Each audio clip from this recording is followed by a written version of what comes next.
Imagine waking up rich and realizing you can't afford breakfast. Not metaphorically rich, numerically rich. Your bank app shows more zeros than you've ever seen. Your salary just doubled again. But when you step outside, the price of bread has doubled faster. And by the time you reach the cashier, it's doubled again. This is how currencies die. Not with explosions, with price tags that change while you're still standing in line. Most people believe economic collapse is rare, an exception, a freak accident. History says the opposite. Currency collapse is the rule. Survival is the exception.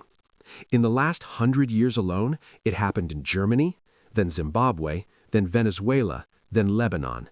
Different flags, different leaders, same ending. Savings erased, middle classes vaporized, professionals turned poor overnight. And here's the part that should make you uncomfortable. This wasn't chaos. It followed a pattern, always the same sequence. First, governments spend more than they collect. Then debt explodes. Then money gets printed to hide the damage. Then purchasing power quietly leaks away. Then people panic. Then the currency breaks. By the time the public notices, it's already too late. This isn't theory. This is financial forensics. The average lifespan of a fiat currency is just 27 years. Not centuries, not forever. 27. And nearly every currency in history is already dead. So the real question isn't if a currency fails, it's this. When the rules of money are rewritten overnight, what still holds value? Because here's the brutal truth no one tells you in school. Most assets don't just decline during collapse, they go to zero. Savings accounts feel safe until withdrawals are frozen. Bonds look stable until they're repaid in worthless money. Even good salaries become meaningless numbers on paper. But something strange happens during every collapse. While most people are being wiped out, a small group isn't panicking at all. They're not guessing, they're not gambling, they're following patterns proven by history. Assets that survived Weimar Germany, assets that survived Zimbabwe's $100 trillion notes, assets that survived Venezuela's hyperinflation and Lebanon's 98% currency destruction. Not opinions, not predictions, evidence. Over the next parts, I'm going to walk you through 5 specific assets that repeatedly survived economic collapse, and just as importantly, the assets that consistently went to zero. This isn't doomsday content. This is economic collapse, hyperinflation, and investing through a forensic lens. And we're starting with the asset governments fear most, the one they can't print, can't fake, and can't erase with keystroke. Because once you understand why it survives, you'll never look at money the same way again. When money starts dying, the first thing people reach for is hope. Hope that the government will fix it. Hope that the bank will protect them. Hope that this time is different. It never is. In every recorded hyperinflation, there is a moment when trust snaps. Not slowly, instantly. And when that happens, people abandon paper promises and run toward the one asset that has outlived every empire that tried to control it. Gold. Not because it's shiny, not because it's fashionable, but because it is immune. Let me take you back to Germany, 1923. If you held paper marks, you were annihilated. A lifetime of savings reduced to nothing. Entire pensions erased. Salaries paid twice a day because waiting until evening made them worthless. But if you held gold, you didn't get rich. You didn't double your money. You simply survived. 1 ounce of gold about the same basket of goods before the collapse, during the collapse, and after the collapse. Governments changed. Currencies died. Gold didn't notice. Same story, different country. Zimbabwe, 2008. A bus ticket required a $100 trillion note bank. That note is now a museum joke, but gold holders preserved purchasing power while the currency disintegrated. Venezuela. As the bolivar collapsed, gold quietly retained value. While people counted money by weight, not number, gold continued doing what it has always done, storing value without permission. And this isn't ancient history. Turkey, late 2024. Gold deposit accounts inside Turkish banks doubled in a single quarter, not because Turks suddenly loved jewelry, but because they recognized the pattern. Inflation rising, currency weakening, confidence evaporating. Here's what gold critics fundamentally misunderstand. Gold doesn't need to grow. It doesn't need dividends. It doesn't need productivity. Its only job is to not be destroyed. When fiat supply explodes, each unit loses purchasing power. Gold supply cannot be arbitrarily expanded, so by default, mathematically, it becomes more valuable relative to collapsing currency. Even during crises, gold behaves predictably. In 2008, gold initially crashed when liquidity froze. Everyone sold everything. But once the panic passed, gold surged 166% in under 3 years. Silver rose even more, over 400%.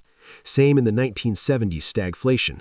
Gold fell hard mid-decade, then exploded upward when inflation reality set in. This isn't speculation, this is insurance. You don't buy fire insurance hoping your house burns down. You buy it because when everything else fails, you need one thing that doesn't.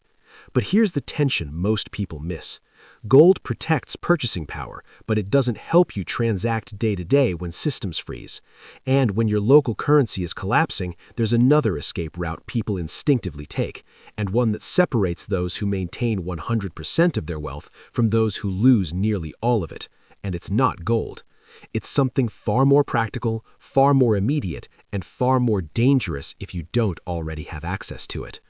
When the local currency dies, history shows people don't wait for the government to save them. They switch, instantly, to something they know won't fail. Foreign currency. Not because it's exotic, not because it's exciting, because it works. Take Lebanon, October 2019. A nurse saved $50,000 in her local bank over a decade. She thought she was secure. Her money was in the Lebanese pound, pegged at 1,507 per dollar for over 20 years. Rock solid, everyone said. Then the peg broke. By April 2020, the black market rate hit 3,000. By March 2021, 14,000. By 2025, 89,000 pounds per dollar. Her $50,000, worth just 1,000 in real purchasing power. All her planning? Gone.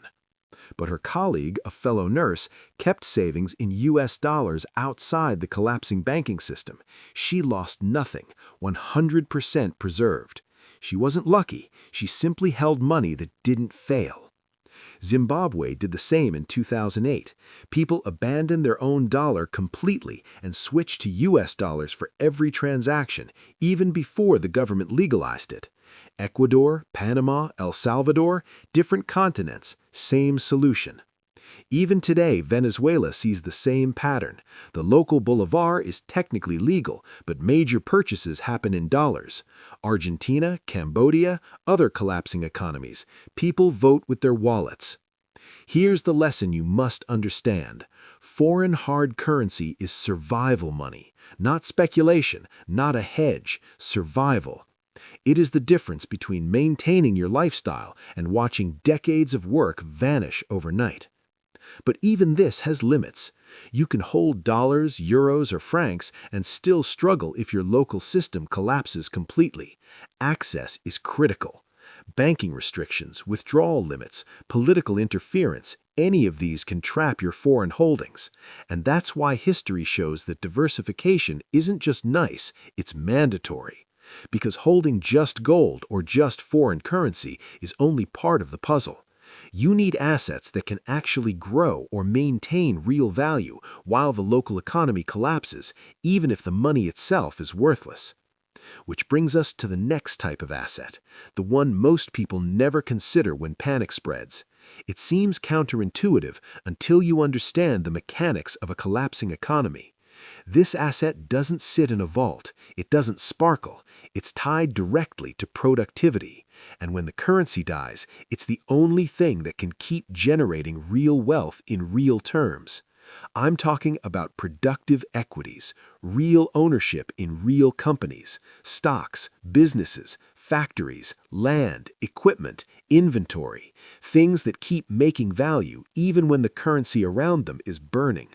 At first glance, it seems insane. How can stocks soar during collapse? Shouldn't everything crash? Caracas 2024. The Caracas stock market rose over 3,400% in 9 trading days. Individual companies went parabolic.